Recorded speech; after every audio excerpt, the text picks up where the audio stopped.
Alright, we are back to the best survival horror game of all time. Is it? Maybe. Okay, so there's something I gotta go over real quick. Unfortunately, you know what, I did make a mistake. I noticed that I only had 6 experience until level up after we beat the worms, but I turned the recording off too soon. Of course, I got into a battle going back to the police station, I leveled up, and we got a new Parasite ability, Energy Shot. I would have liked to have gotten it on screen, but it's not like it's not that big a deal. This is surprising that I got this so early. I realized I am very high leveled. That's only just from returning to the police station to turn in the junk to Wayne, but that's how that goes. So we got some bonus points. I actually am going to, let's put our range up 1, and then we'll put the rest into attack. I do want to put a little bit into our stats, since I'm just using handguns rather than some of the stronger weapons that could be available right now. I feel like a little boost to attack probably would be a good idea. And that's it, we're good. So let's head on over to what's beyond the spooky worms. Yeah, this is always a fun fight right here, battling these giant earthworms. And then we have one more screen back here. Alright, so I love this. Pause! Look at this fucking trap right here. Alright, so there's the horse, kind of stop motion-y over there, but whatever, it looks good, looks good.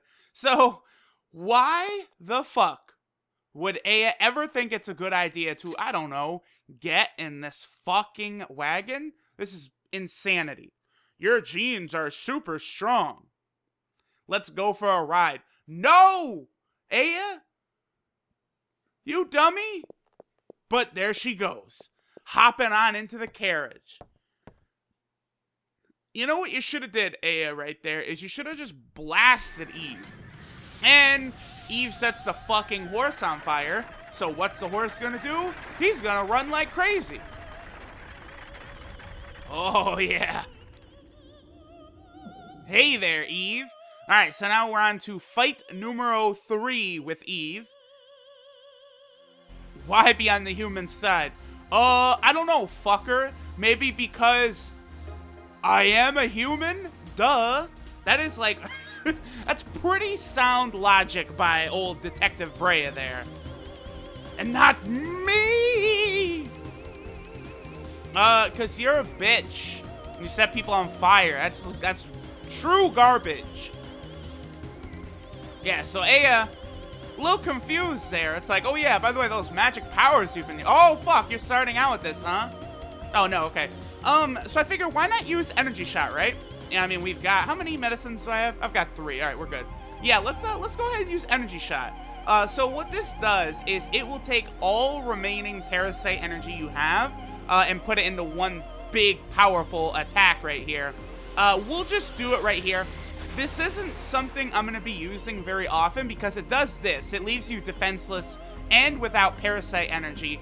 And having Parasite energy is honestly one of the most important things, especially later on. You get some really good abilities. Okay. I did a poor job of that. That attack right there, you don't have a lot of space to maneuver, but if you get Eve to target one of the corners of the wagon and get to the other, you can take 0 damage from that. Although I didn't do the greatest job there. All right, so let's stand right here. Yeah, see, just like that. That was perfect. And bam, bam, bam. This is a very easy fight, although this is like the ultimate in close quarters right here. Oh, okay. Oh, what? No, no, Eve, fuck you, bitch. Dang, I like how much damage we're doing. Between the level ups and then putting some of those bonus points in, our damage output has increased quite a bit. And that's it, the fight's over. Not a tough fight, although it can be kind of hard to dodge some of her attacks sometimes. Yeah, yeah, we don't know who you are. Yeah, why don't you fucking tell us, Eve? How about that? Nah, you can't do that. The mystery is what makes it so enticing. That's like why the Goku Black arc in Dragon Ball Super was even any good to begin with. That mystery. You gotta have that mystery. Oh, that's why you were drawn to the opera. Hey, Aya herself said, I don't know, the ad in the paper just caught my eye. Yeah, and Aya, here we go again. What the fuck are you talking about? What? Let me explain directly. Okay, again, I was watching a porno just last night where this exact scene happened. Let me explain directly. And then a little touchy-touchy, huh? All the other mitochondria in the world. Oh, mate! Alright, so Aya, I don't know, Eve is communicating with Aya's mitochondria directly or some shit right there. And the horse finally tuckers out. It's like, yeah, that entire battle, this horse was just burning to death, by the way. Always love that camera pan right there to show Eve kind of like just floating there. Very good shit, very good shit.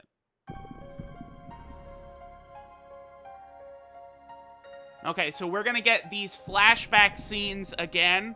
I will say that there is a point to all of these flashback scenes. They do actually make sense. They do. And it is thoroughly explained. So this isn't just like bullshit that we're seeing. Again, it's pieces to a puzzle being assembled slowly throughout the game. The game's story works very well in that aspect, actually. Hey, where'd the other detective go? What the fuck? He just left and he took the body with him too? Alright. Hey, Ben. Alright, so looks like Ben did not turn into goo. That's good. But she was all weird. So evidently Eve was able to use some sort of power, possibly, to draw the people here to Central Park. That might not have been the people's choice to just come. Yep. Okay, so basically, it looks like Daniel's ex-wife, Lorraine, is indeed a part of that goo.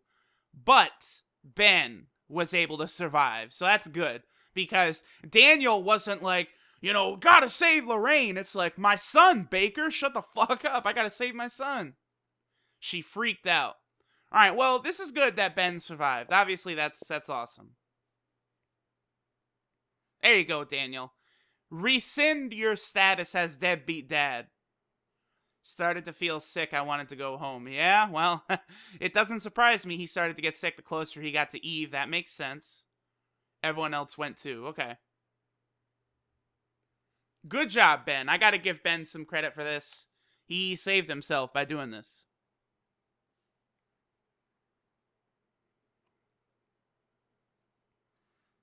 Casualties are much worse. Yeah, well, I don't know. I mean, it depends how big that stadium was. All those people got turned into goo, though. That does suck. Okay, so yeah, we can't have lives of citizens in jeopardy any longer. We're gonna evacuate Manhattan. You know, that super easy thing of evacuating New York City. That thing that would be so easy to do. Fortunately, most people are out of the city for Christmas. Bullshit. This reeks of a line of some Japanese writer at Squaresoft not really understanding that New York City is more of a place that people go to for Christmas than leave. So if anything, the city is way more packed than it usually would be. Warner. Okay, so the police are going to evacuate everyone, but they're going to stay behind. Really got to give props to the NYPD here. Usually they're kind of scumbaggy sometimes, but hey, here they're risking their lives to really fight this monster Eve. Gotta tip my cap to these fine officers here. Yeah, Nick's is like, she can just instantly melt us. Shouldn't we leave it to the army? And I love this Baker showing that pride, baby. Baker's saying pride. We're the ones supposed to be protecting the city, motherfucker. I'm not gonna have the mayor in my asshole all year about this. Uh-oh. So it looks like Aya has not been seen for a little while then. That's not good. Okay, yeah, Daniel, go evacuate the citizens.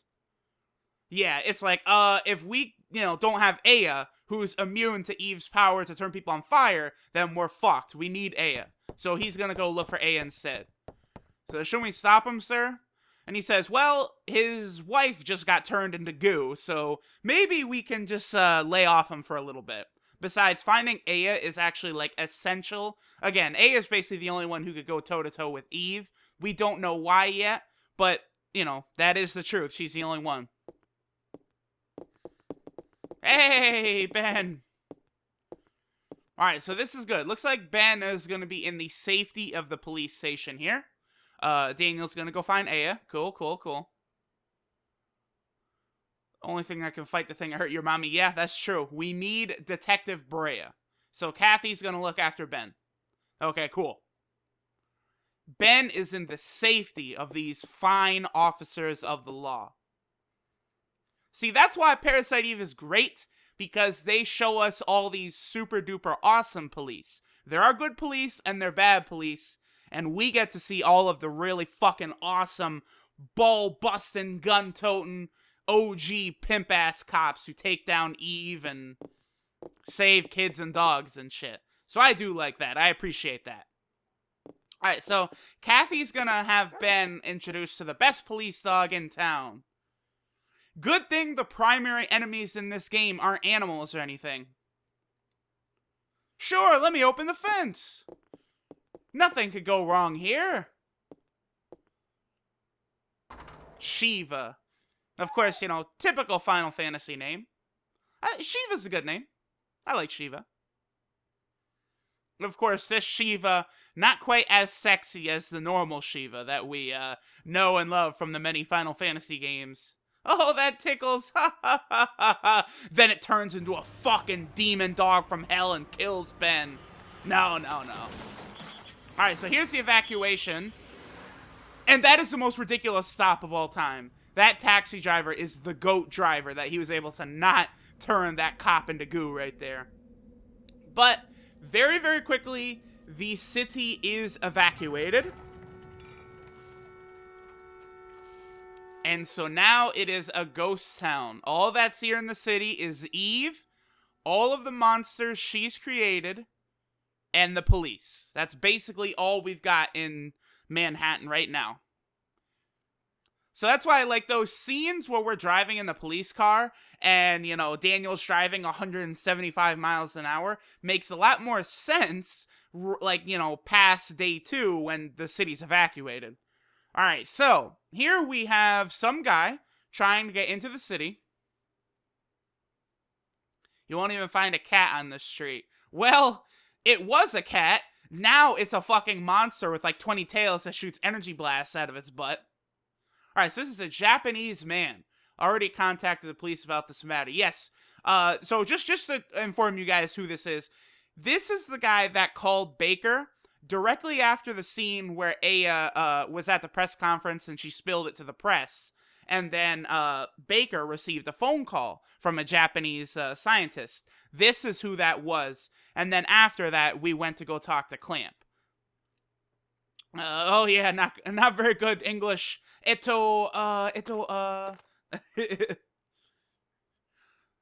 you Chinese? Oh boy, here. Typical racist New York City Police Department. How dare you? That's so disrespectful. Hey, you Chinese or something? No, motherfucker. Come on. Okay, so, yeah, this cop is a weeaboo, I guess. He knows Japanese. Ah! Choto dake ne deru suka. Yeah, so, Kuniko Maeda. Maeda? Either Maeda or Maeda. I'm not really too sure. I usually go with Maeda, but it probably is I don't know. I'm not good at pronouncing things. If you can't speak the language, go back to... Look at this motherfucking racist piece of shit cop right here. This is the worst of the worst. Fuck you, Cop A. Listen, Cop A, you can suck my dick. How dare you speak to Maeda like that? Maeda is a cool dude. Fuck you. Fuck you. You racist bastard. Okay, yeah, hey, it's like, whoa, you know, maybe you shouldn't be assaulting, you know, innocent people. How's about that? It's bad for your heart. Oh, he's getting hot. Oh, shit. And he's dead. somehow, randomly, Eve is burning him alive. Now, he may be a racist fuck, but he doesn't deserve to die by burning to death. But unfortunately, that's what's gonna happen to old Cop A there. And Maida is gonna use this chance to say, alright, peace out, bitches. Spontaneous human combustion. Well, Maida, you do need to understand, you are very lucky that you and those other two cops did not get set on fire the way Cop A did. I mean, hey, let this be a lesson to Cop A. Next time, don't be a racist pig fucking asshole, and maybe you won't get set on fire. I mean, hey, I guess Eve, you know, she's like Zamasu. She hates all those dirty ningen, but she didn't like that racism coming from the cop, so she had to melt his fucking face off. Alright, so here we have some more flashbacks by Aya. I could tell that, you know, that did look quite similar to a hospital hall, actually. That looks like the reception area of a hospital, for sure.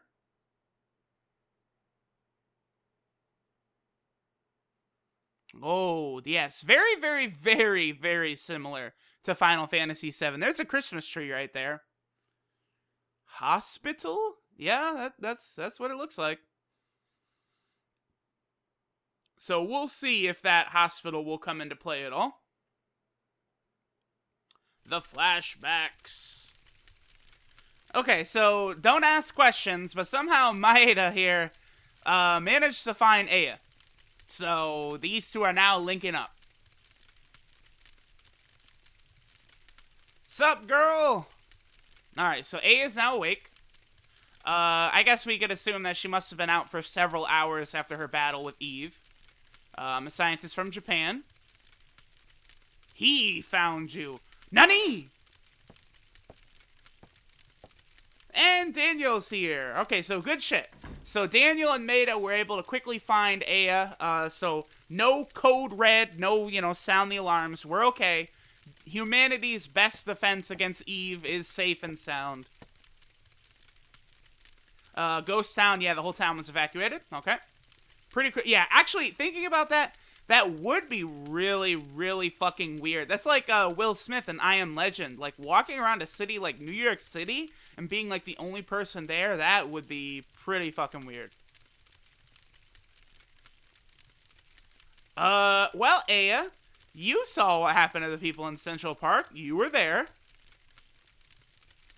They just disappeared. You gonna tell us what happened, Aya? That they turned into a big pile of goo? Yeah, they all melted into slime. Because evidently the writer was a big fan of Ghostbusters 2, okay?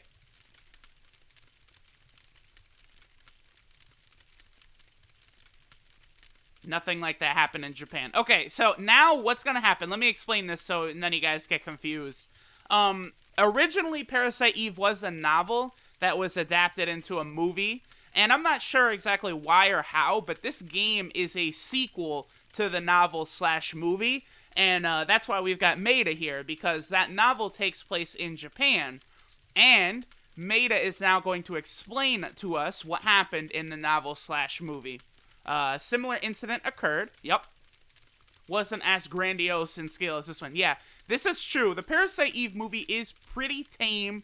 There's no, you know, people being set on fire, like crazy, out of control bullshit, like, you know, an entire opera being burned down, essentially.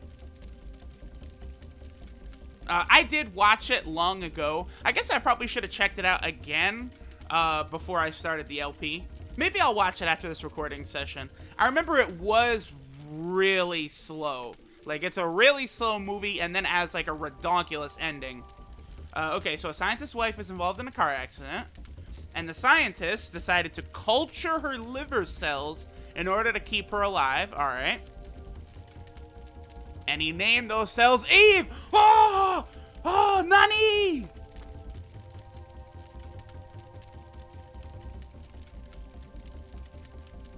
Alright. Okay.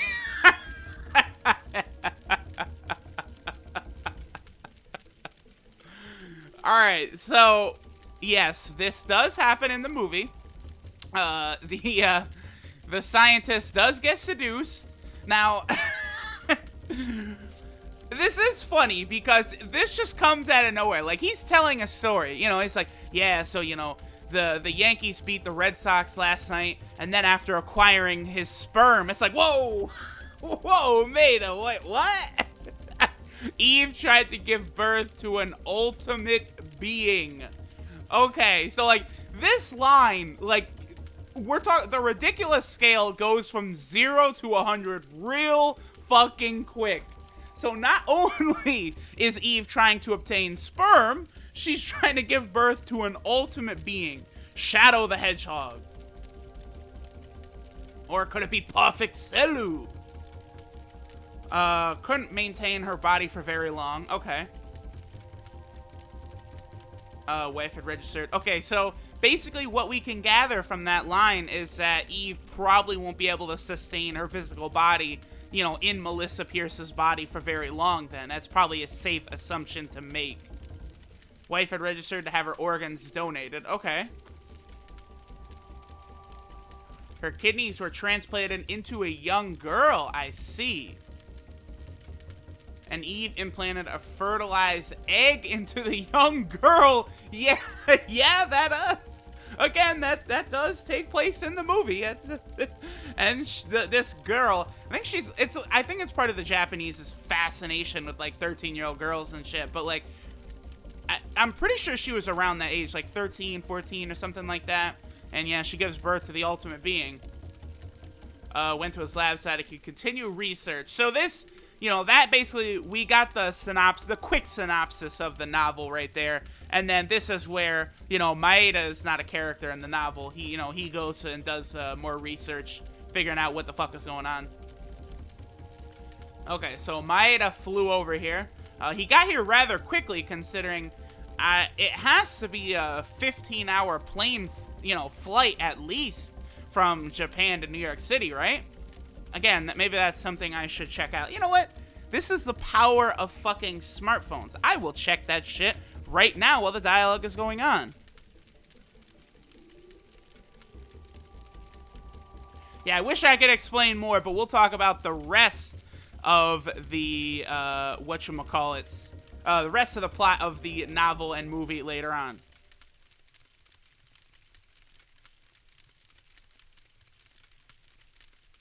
Yeah, and Aya, obviously not liking this because what she hasn't told Daniel and Maeda and stuff is the redonkulous, fucking, like, magic powers she's able to use now with her, you know, mitochondria powers or whatever. Okay, a flight time from Tokyo to New York takes 14 hours and 1 minute. So considering that this incident happened on Christmas Eve, and Maeda would have heard about that probably not until, you know, this very day, this means that this man Maeda heard about the news, instantly hopped onto a fucking plane and got here way too quickly. But, you know, I'm not gonna call bullshit. It's fine, whatever. Oh, yeah, I also thought it was too late. Aya, you gotta be careful, girl. Felt like it, oh, when I felt Eve. Oh, boy, okay, here we go. Now we're getting into some scary subjects here. So when Eve's mitochondria was calling out to her. No, Maeda, this is not true. Aya, for some reason, is invulnerable to Eve's ability to ignite people. Nani? Yeah, this is craziness. Crazy. How could Aya be immune? What is going on? I can't understand. Oh, so Aya now is feeling guilty. She feels like she is a monster, just like Eve. What if I end up oh, no, girl! That's not gonna happen. Aya, you will keep control. Do not worry about that. Okay, oh yeah, okay, so Aya's having a little bit of a breakdown. Not too crazy right here, considering yesterday she was a normal detective. Today she's fucking got magic powers and people are being turned into goo in front of her. It's understandable that she's gonna have a moment of just like, what the fuck is going on?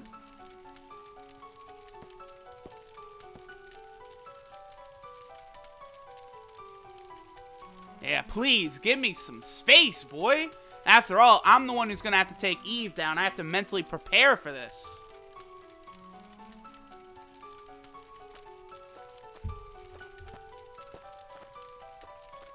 Hey, motherfucker! Yeah, Maeda. He's like, you know what? Let's give her some time. Let's let her regain her composure. It'll be alright. Damn, he just didn't even say anything to Daniel. Okay. I don't ever want to kill you, Daniel. Okay, so here's where the game could take an interesting turn. You know, Daniel's ex-wife just died. Here's where Daniel could make some moves and try and get in there. But the game keeps it simply platonic. There's none of that going on. Hey, you're no monster. But you need to get this monster dick right here, girl. No. You're my best partner. You biznatch. You better not be weak right now. We got a fucking monster to kill. Alright, Daniel's just gonna slowly walk out of the room. Alright, Aya, so you have this really comfortable looking room all to yourself. Not really comfortable, though. That was a joke. I mean, where literally we have a barrel on fire in this room. That's not safe. Yeah, so when Eve was touching on you, was it Maya? Ooh, who could that be? Maya died in the car crash with Mom. No, this right here, literally, it couldn't be. In the Japanese text had to be Mazuka right here. Mazuka. I guarantee you that line right there was Mazuka. That's how it's used. Guaranteed. 100%. Well, maybe not 100%, but you get my point. All right, so now we are going to be moving on to day 3 selection. I will be saving the game, and however, we are out of time for today. I will see you bitches next time for more Parasite Eve. Still an awesome game.